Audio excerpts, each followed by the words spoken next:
Yun mga tropa, at magandang hapon sa inyong lahat. Ay, muli tayo magbabalik mga tropa, no?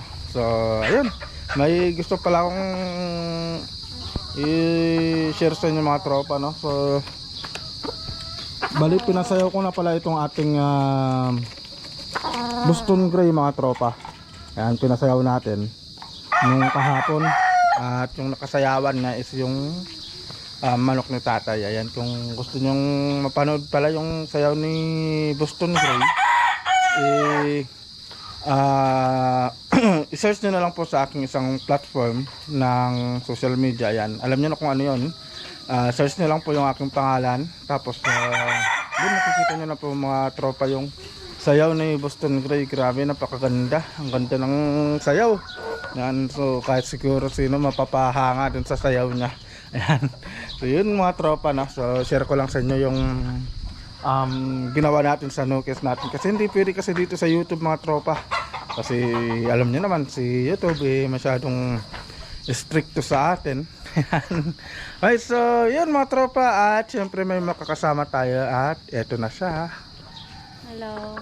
Pagod ako ngayon. Ano yan? Low energy. Low energy, bakit? Naan ako energy, deadbat na. Super kapagod. So ito pala mga tropa, na so yung vlog pala natin dito may sasagutin lang tayong tanong ng isang ating subscriber. So yan, so sasagutin lang natin yan si Idol, nabasa ko to kanina, Idol Raymond. Ayan, sabi niya kasi Idol, matanong ko lang sana kung paano ba gamutin yung tinatawag nilang intact crop, ayan, o hindi natunawan na mga nokis. Kung paano ba yung gagawin, kung tama ba yung sinasabi nila na ipatiwarikin yung manok. Ayan, so sana masagot mo Idol, at kung paano mo ginagamot yung ganitong sakit ng manok. Ayan, so yun, yun yung sasagutin natin ngayon, metropes, yung intact crop o yung tinatawag nilang crop bound. Ayan, so nagka-crop bound yung manok. Ibig sabihin ng crop bound mga tropa is yun yung hindi sila natutunawan, tapos makikita nyo na lang malaki na yung butsi ng manok, at hindi yun nawawala. Kahit nasabihin mong maghapon ng hindi mo pinakain, nandun pa rin yung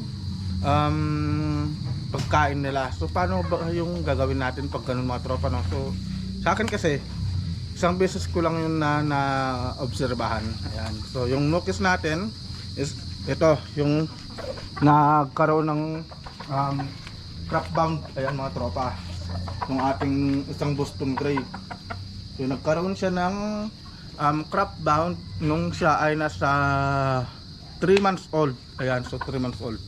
Ngayon nag-search ako sa lahat ng mga vlogger na nagpo-post about sa ganyang issue na crop bound sa manok. Then nalaman ko talaga na may ginagawa sila. So yun mga tropa, na so yun, kinuha natin yung isang nokis natin. So ito pala yung ating golden boy mga tropa. Yan, pure ng golden boy ito mga tropa. Ngayon pag ganun na crop bound ang manok, malaki ang butsi dito, yung butsi niya, yung parang pundo ng pagkain niya. Ngayon ang gagawin nyo lang mga tropa, mamasahin nyo lang yan. Mamasahin yung ganon. Yan, mamasahin yung ganon. Mamasahin nyo lang ganyan. Tapos ang gagawin nyo, painumin nyo lang siya ng tubig dito gamit yung syringe. Ayan mga tropa, papainumin nyo siya, lalagyan nyo siya. Tapos ang gagawin nyo, mamasahin nyo lang yan.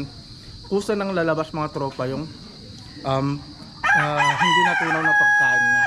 Ayan, so ganun yung gagawin nyo para mailabas niya mga tropa.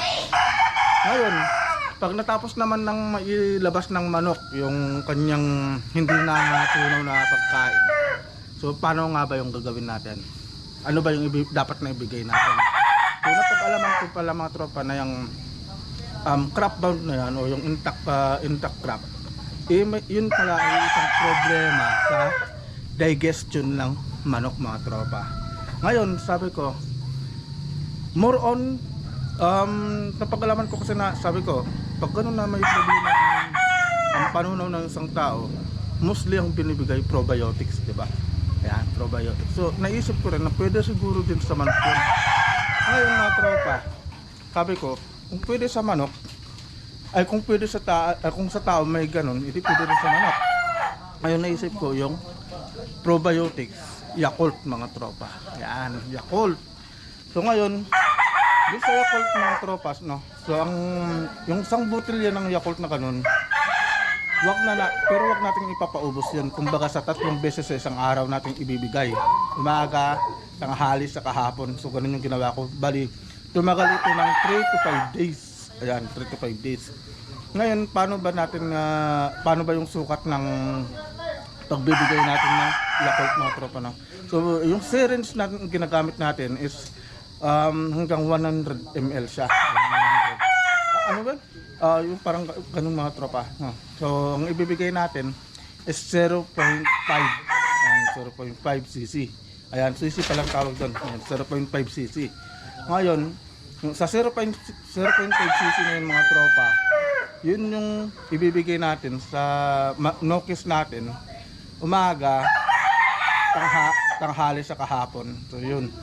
Pero ibibigay na natin yung mga tropa pag ganun na ilabas niya na yung hindi natunaw na kinain niya. Ayan. So magpapalipas lang tayo ng isang araw. Diba? Kunyari ngayon, pinalabas mo yung kinain niya mga tropa, huwag mo nang bibigyan ng patuka. Ngayon, kinabukasan, umaga pa lang, bibigyan mo na siya ng Yakult. 2 hours bago siya kumain.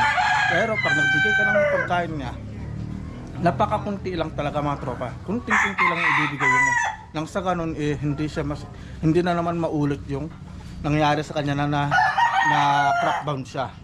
So ganun lang mga tropa yung ginawa natin sa nokis natin na si Boston Gray. So ganun, yan. Talagang dyan ko na-experience yun mga tropa. So yun, sana Idol Raymond nakatulong ako sa problema ng nukis mo na nagkakaroon ng crackbound. Ayan. Kasi pag hindi mo na agapan ng mga tropa, maaring itong manok mo ay mawala sa'yo. Ayan mga tropa, maaring itong nukis mo na to o yung nukis mo na nagkaroon ng crackbound ay mawala sa'yo. Kailangan dapat maaga pa lang agapan mo na. So pinakadabis talaga ibigay mo dyan mga tropa yung Yakult talaga, Yakult na probiotics. Ayan. So, ganun lang mga tropa, no? Ayan, so sana nakatulong ako sa mga subscribers natin. Ayan. Siguro dito na rin matatapos tong vlog natin mga tropa. Short videos lang tayo. Sinagot ko lang yung tanong ni Idol Raymond. Ayan. So, ayaw niya na magpabangkit kasi kung taga saan siya. So, nagkausap kasi kami. Sabi niya, karoon kasi ng crackbound yung manok niya. Bali, yung mga kung yata 5 months o 4 months na notice niya nagkaroon ng crackbound. So talagang napakahalaga na magbigay ka talaga ng probiotics sa mga nukis mo para maiwasan yung pagkakaroon ng crackbound o hindi natunawan. Yan. Right, so yun lang yung vlog natin mga tropa. At siyempre dito na matatapos tong vlog natin. At maraming salamat po. At siyempre Busy ako, busy. Sige. Babay ka na doon sa mga subscribers natin. Bye-bye. Busy ako ngayon, busy talaga. Maraming inaasikaso. Yan, sa mga tropa. So, ingat po tayong lahat and God bless po. So, see you po sa next na vlog natin.